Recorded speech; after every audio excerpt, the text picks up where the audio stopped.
Ladies and gentlemen, the President of the United States, Joe Biden, accompanied by Ms. Lauren Usher.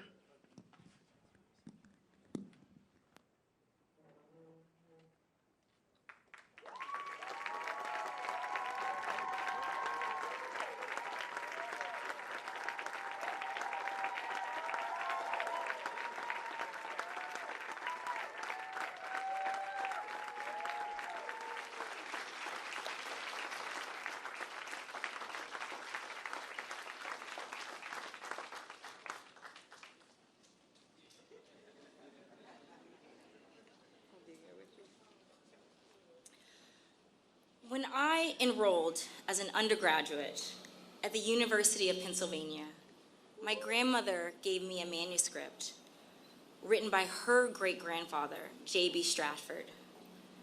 It was a memoir that began with J.B.'s father buying his own freedom from enslavement in Versailles, Kentucky, and continued through J.B.'s life as a successful business owner and hotelier in Tulsa, Oklahoma. It was by reading this memoir that I understood a part of family history that had only been spoken about in whisper. The Tulsa race massacre that had destroyed our family business and criminalized our patriarch, J.B. Stratford. Educated at Oberlin College and Indianapolis Law School, J.B. had a hotel business in Tulsa that would have been worth over $2 million in today's money. His hotel, the 54-room Stratford Hotel on the historic Greenwood Avenue, was sacked and burned to the ground during the Tulsa Race Massacre of 1921, along with over 30 square blocks of Black-owned property, causing him to flee to Kansas and later to Chicago to save his own life. He was falsely indicted for inciting the riot by an inflamed white grand jury for daring to stand up with his community to stop a mob from breaking into the jail and lynching a Black teenager named Dick Rowland, sparking the backlash which ended in the grievous massacre. My family worked to get these charges against JB dropped posthumously. I know how lucky I am to have this family history passed down from generation to generation. This history was the one thing that they were not able to steal from us. But as thankful as I am to know my history, I understand that history has no firm line to divide it from the present.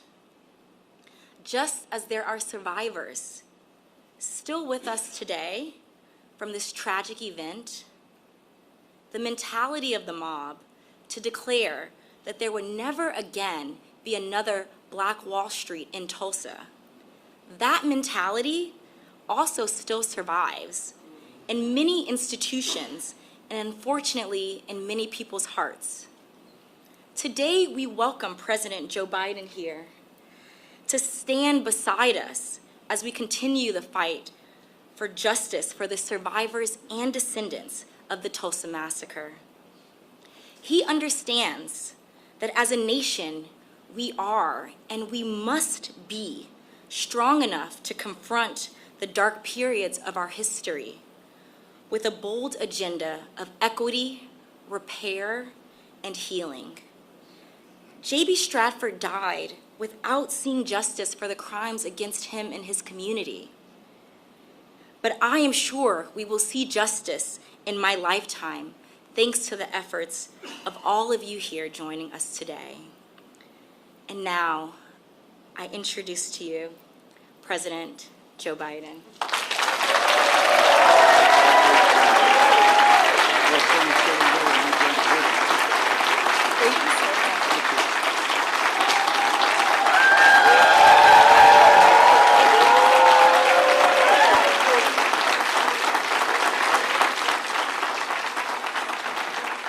Thank you. Please, if you have a seat, sit down.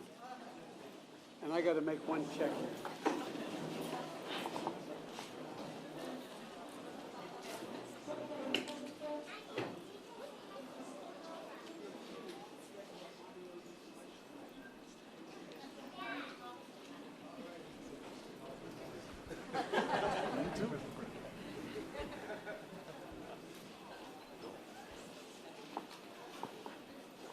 I just had to make sure the two girls got ice cream when this is over.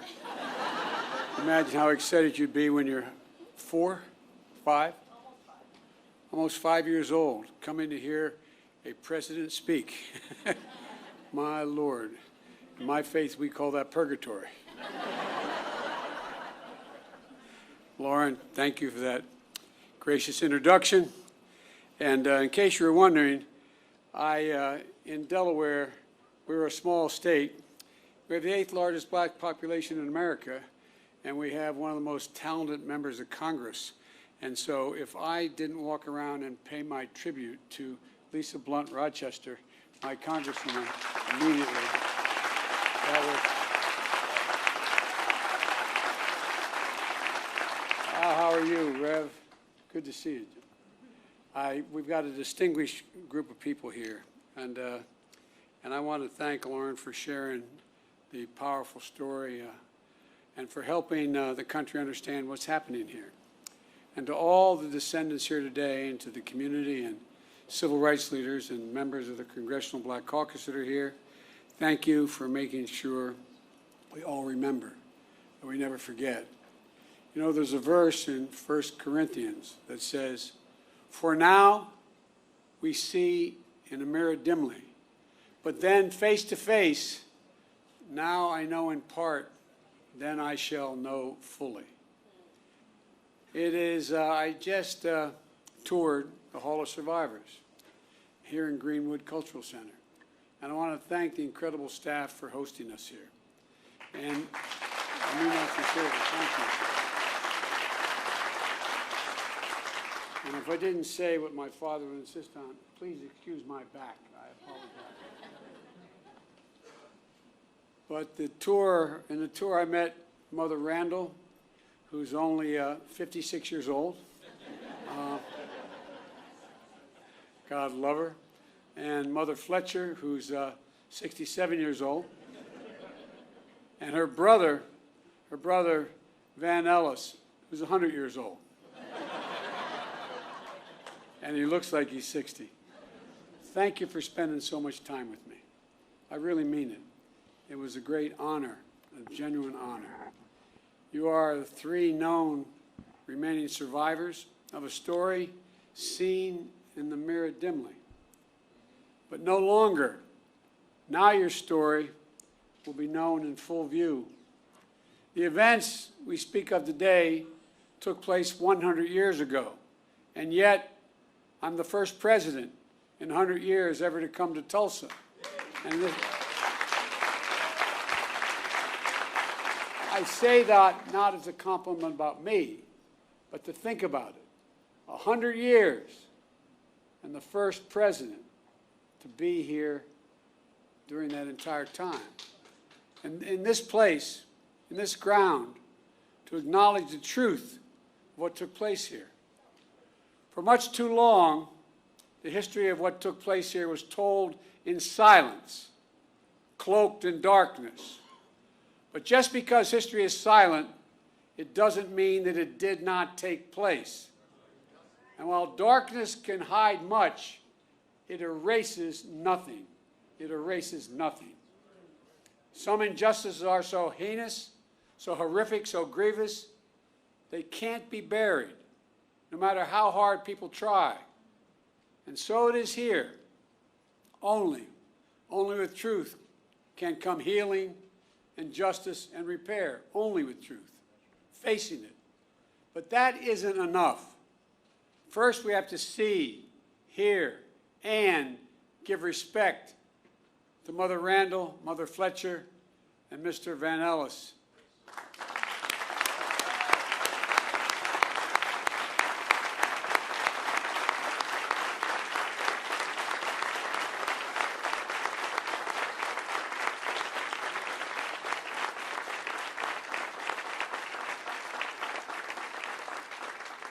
And to all those lost so many years ago, to all the descendants of those who suffered, to this community, that's why we're here, to shine a light, to make sure America knows the story in full.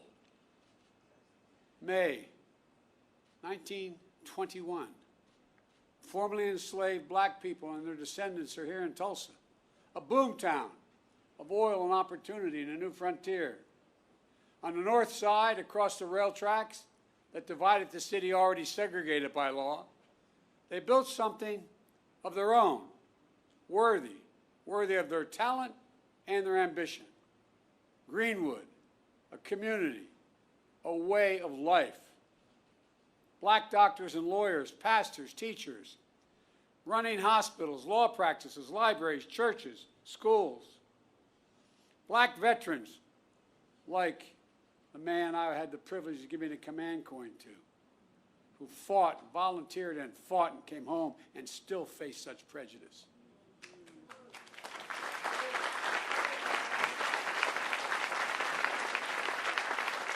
Veterans have been back a few years helping after winning the First World War, building a new life back home with pride and confidence. There were mom and there were at the time mom and pop black diners, grocery stores, barbershops, tailors, the things that make up a community.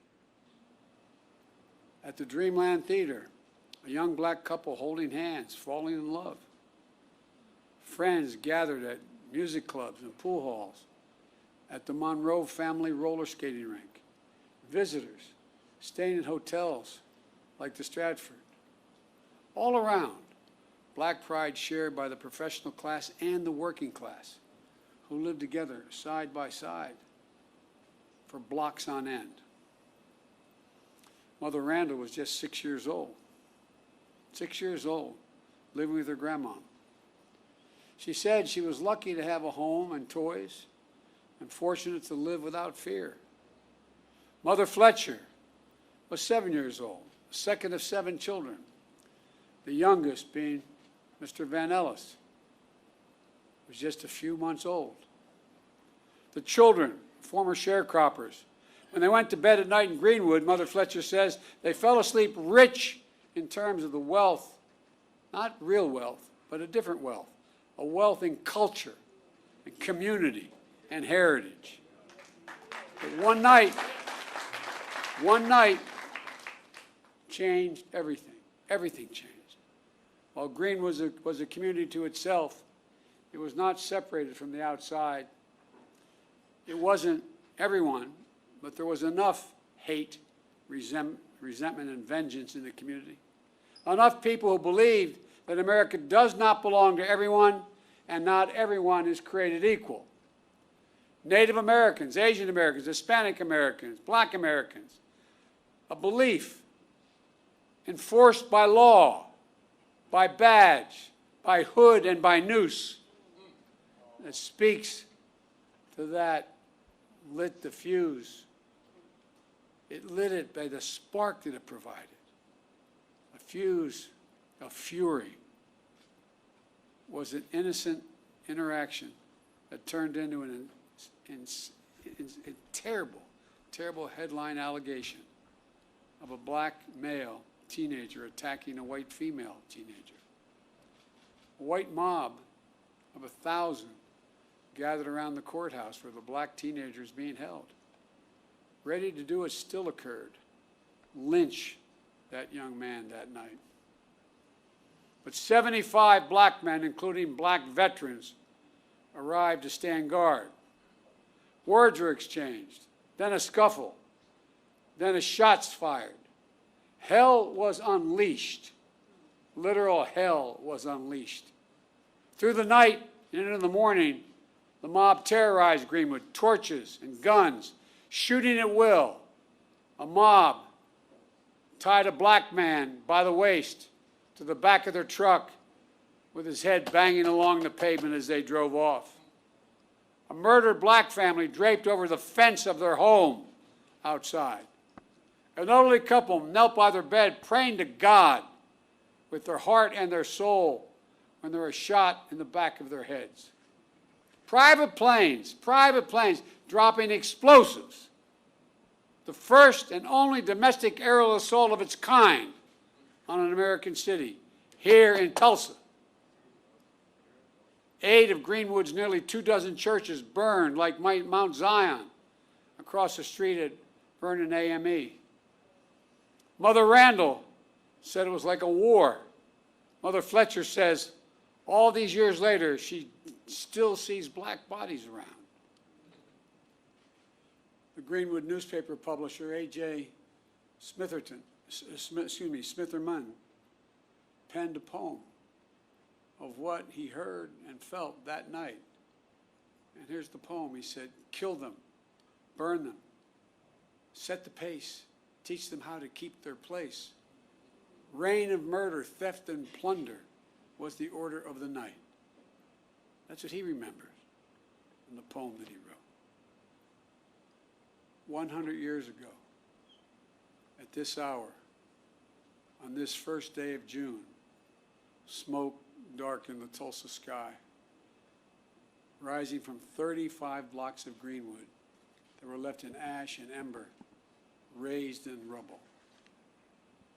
Less than 24 hours, 1,100 black homes and businesses were lost. Insurance companies, they had insurance, many of them, rejected claims of damage. 10,000 people were left destitute and homeless, placed in internment camps. As I was told today, they were told, "Don't you mention you were ever in a camp, or we'll come and get you." That's what survivors told me. Yet no arrests of the mob were made, none. No proper accounting of the dead. The death toll records by local officials said there were 36 people. That's all, 36 people. Based on studies, records, and accounts, the likely number is much more in the multiple of hundreds. Untold bodies dumped into mass graves. Families who at a time waited for hours and days to know the fate of their loved ones are now descendants who have gone 100 years without closure. But you know, as we speak, the process of exhuming the unmarked graves has started. And at this moment, I'd like to pause for a moment of silence for the fathers, the mothers, the sisters, sons and daughters, friends of God and Greenwood. They deserve the dignity and they deserve our respect. May their souls rest in peace.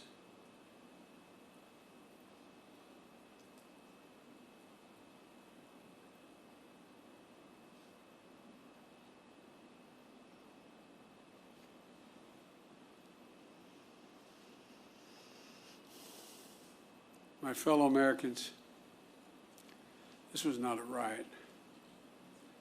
This was a massacre.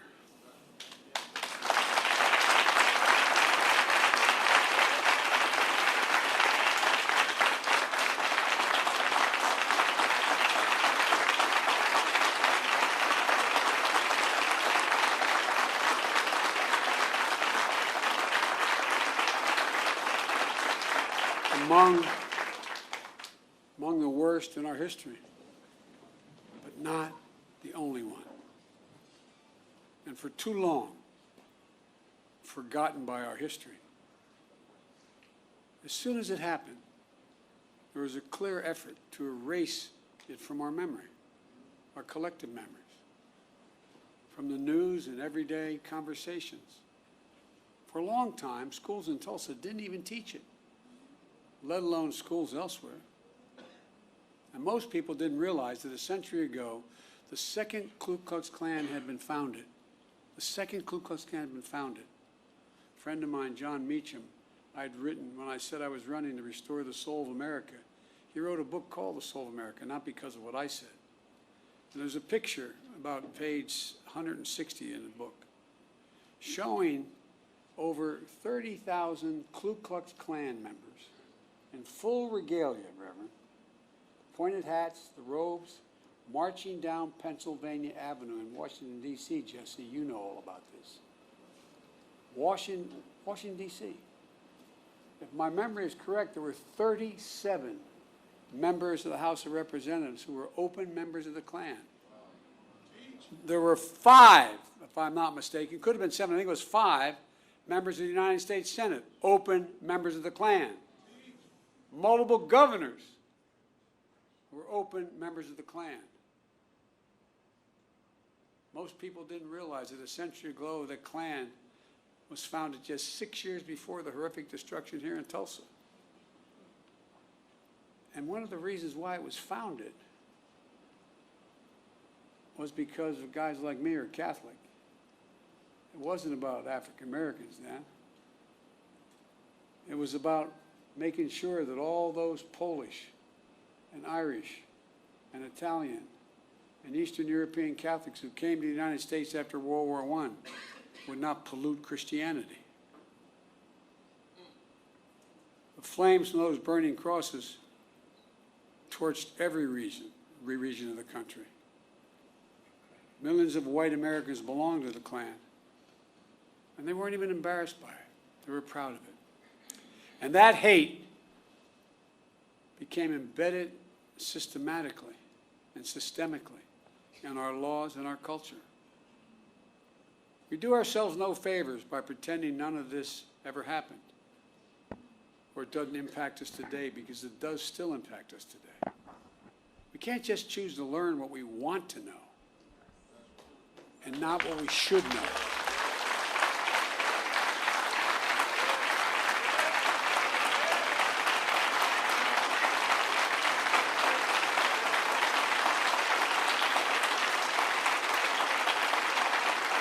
We should know the good, the bad, everything.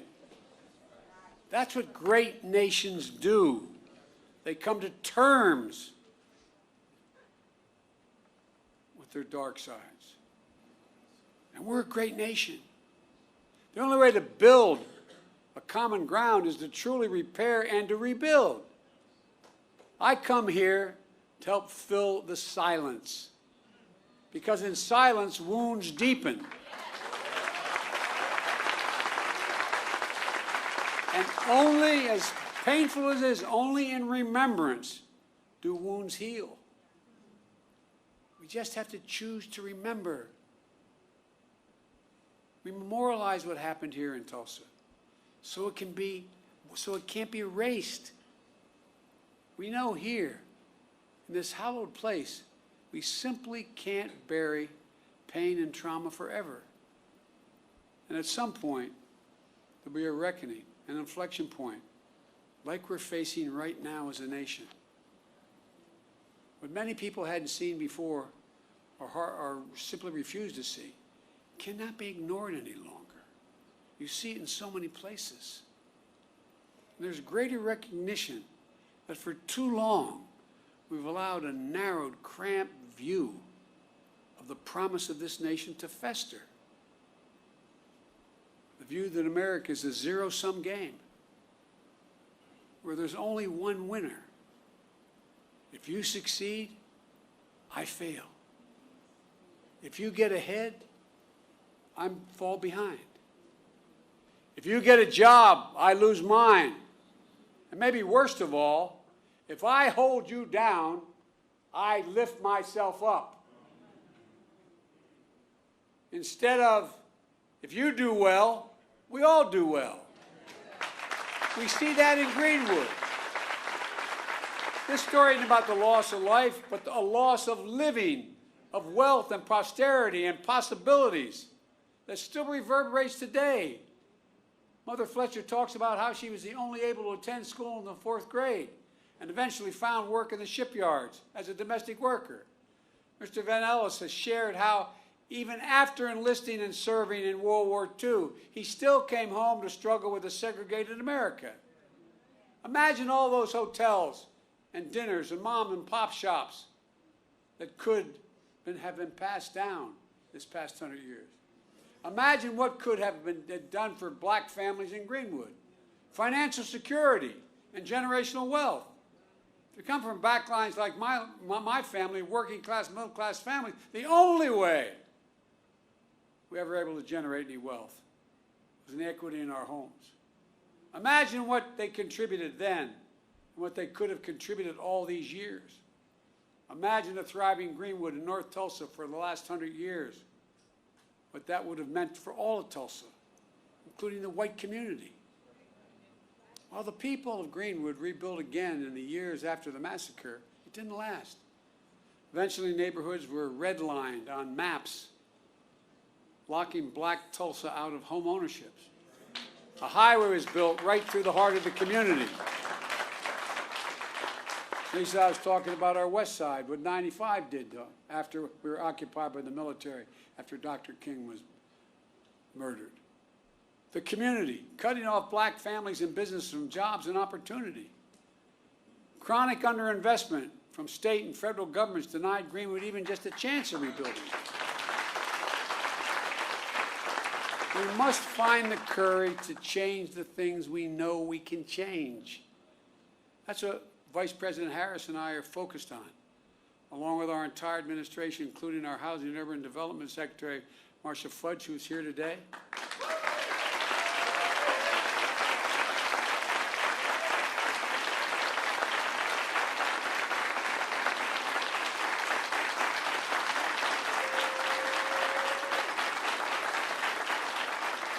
Because today we're announcing 2 expanded efforts targeted toward black wealth creation that will also help the entire community. The first is my administration has launched an aggressive effort to combat racial discrimination in housing. That includes everything from redlining to the cruel fact that a home owned by a black family is too often appraised at a lower value than a similar home owned by a white family.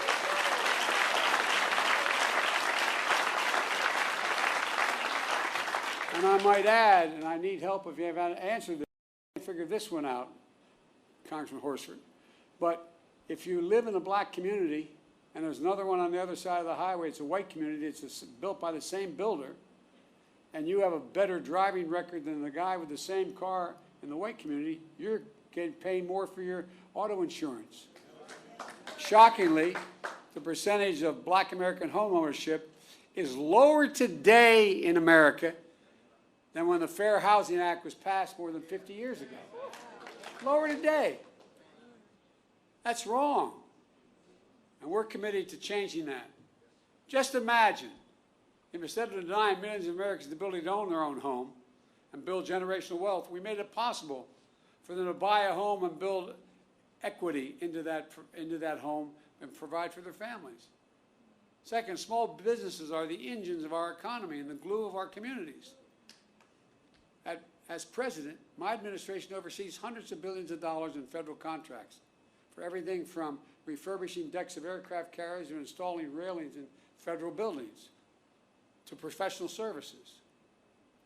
We have a thing called, I won't go into it all, there's not enough time now, but I'm determined to use every taxpayer's dollar that is assigned to me to spend going to American companies and American workers that build American products. And as part of that, I'm going to increase the share of the dollars the federal government spends to small disadvantaged businesses, including black and brown small businesses. Right now it calls for 10%. I'm going to move that to 15% of every dollar spent will be spent with that. I have the authority to do that. Just imagine if instead of denying millions of entrepreneurs the ability to access capital and contracting, we made it possible to take their dreams to the marketplace to create jobs and invest in our communities. The data shows young black entrepreneurs are just as capable of succeeding given the chance as white entrepreneurs are. But they don't have lawyers, they don't have accountants, but they have great ideas. Does anyone doubt this whole nation would be better off from the investments those people make? And I promise you, that's why I set up this Small Business Administration that's much broader, because they're going to get those loans. Instead of consigning millions of American children to under-resourced schools, let's get each and every child 3 and 4 years old access to school, not daycare, school.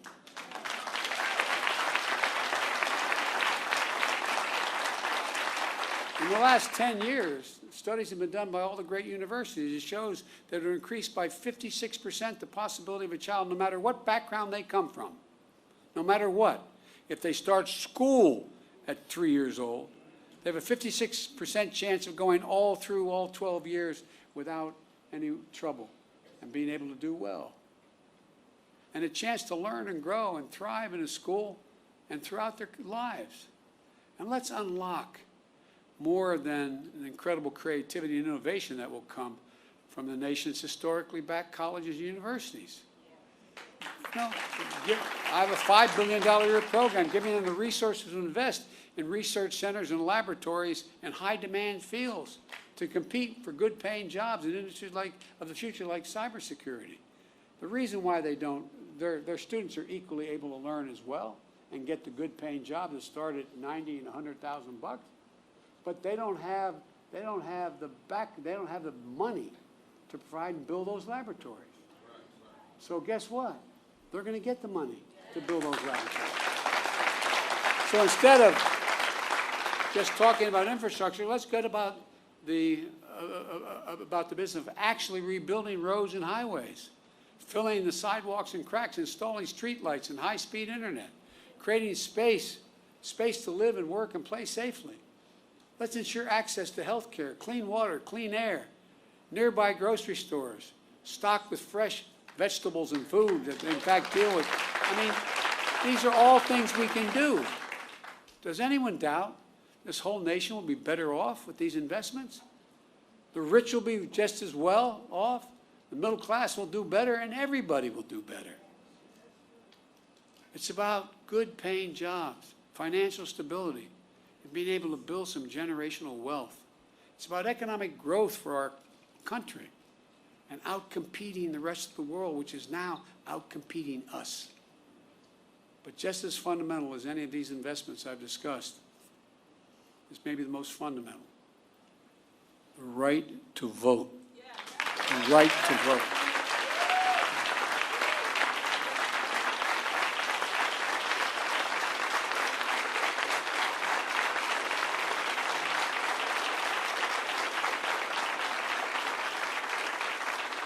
A lot of the members of the Black Caucus knew John Lewis better than I did, but I knew him.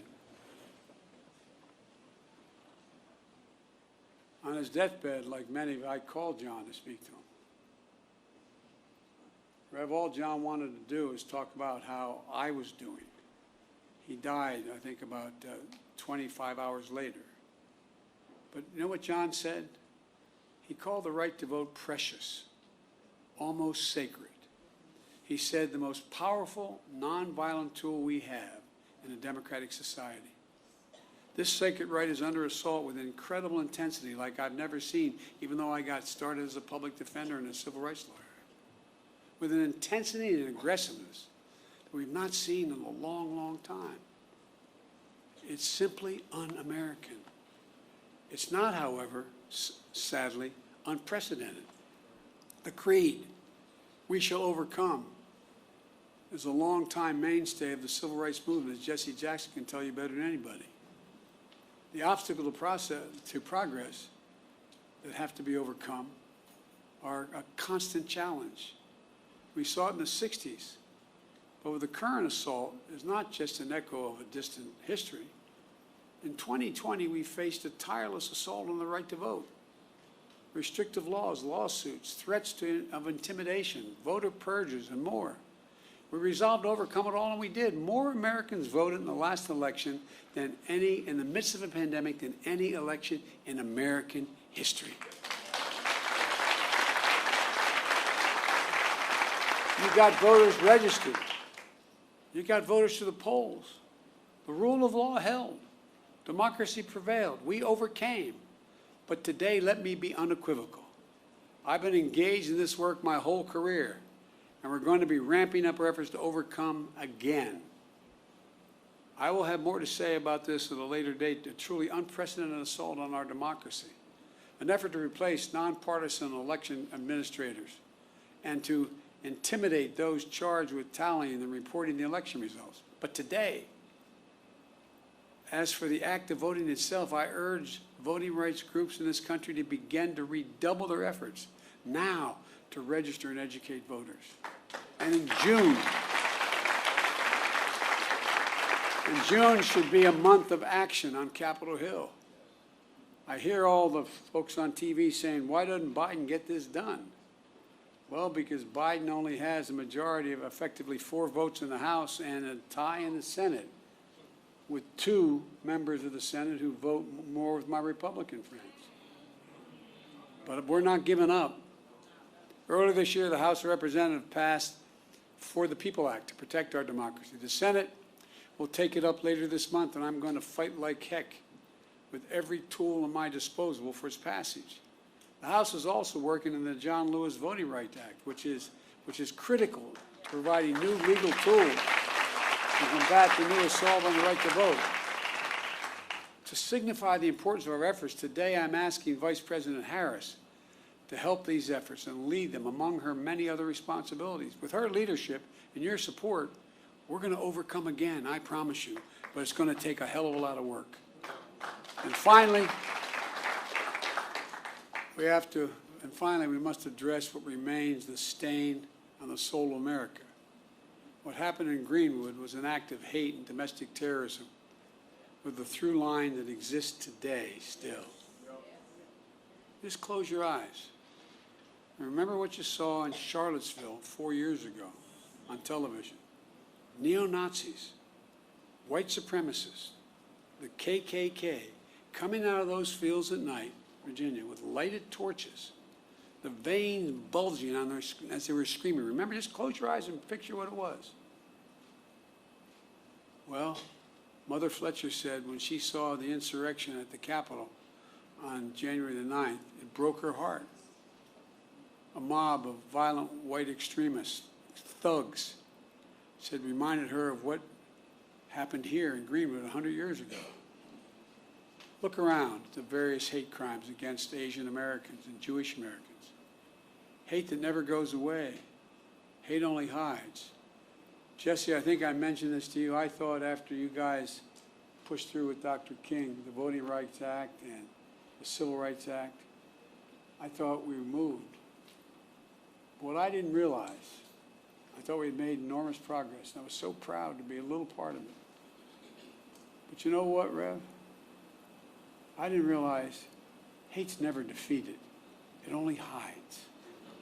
It hides. And given a little bit of oxygen, just a little bit of oxygen by its leaders, it comes out of there from under the rock like it was happening again, as if it never went away. And so, folks, we must not give hate a safe harbor. As I said in my address to the joint session of Congress, according to the intelligence community, terrorism from white supremacy is the most lethal threat to the homeland today. Not ISIS, not Al-Qaeda, white supremacists. That's not me. That's the intelligence community under both Trump and under my administration. 2 weeks ago, I signed into law the COVID-19 Hate Crimes Act, which the House had passed, and the Senate. My administration will soon lay out our broader strategy to counter domestic terrorism and the violence driven by the most heinous hate crimes and other forms of bigotry. But I'm going to close where I started. To Mother Randall, Mother Fletcher, Mr. Van Ellis, to the descendants, and to all survivors, thank you. Thank you for giving me the honor of being able to spend some time with you earlier today. Thank you for your courage. Thank you for your commitment. And thank your children and your grandchildren and your uncle and your nieces and your nephews. To see and learn from you is a gift, a genuine gift. Dr. John Hope Franklin, one of America's greatest historians, Tulsa's proud son, whose father was a Greenwood survivor, said, and I quote, "Whatever you do, it must be done in the spirit of goodwill and mutual respect and even love. How else can we overcome the past and be worthy of our forebears and face the future with confidence and with hope?" On this sacred and solemn day, May we find that distinctly Greenwood spirit that defines the American spirit, a spirit that gives me so much confidence and hope for the future, that helps us see face to face a spirit that helps us know fully who we are and who we can be as a people and as a nation. I've never been more optimistic about the future than I am today. I mean that. The reason is because of this new generation of young people. They're the best educated, they're the least prejudiced, they're the most open generation in American history.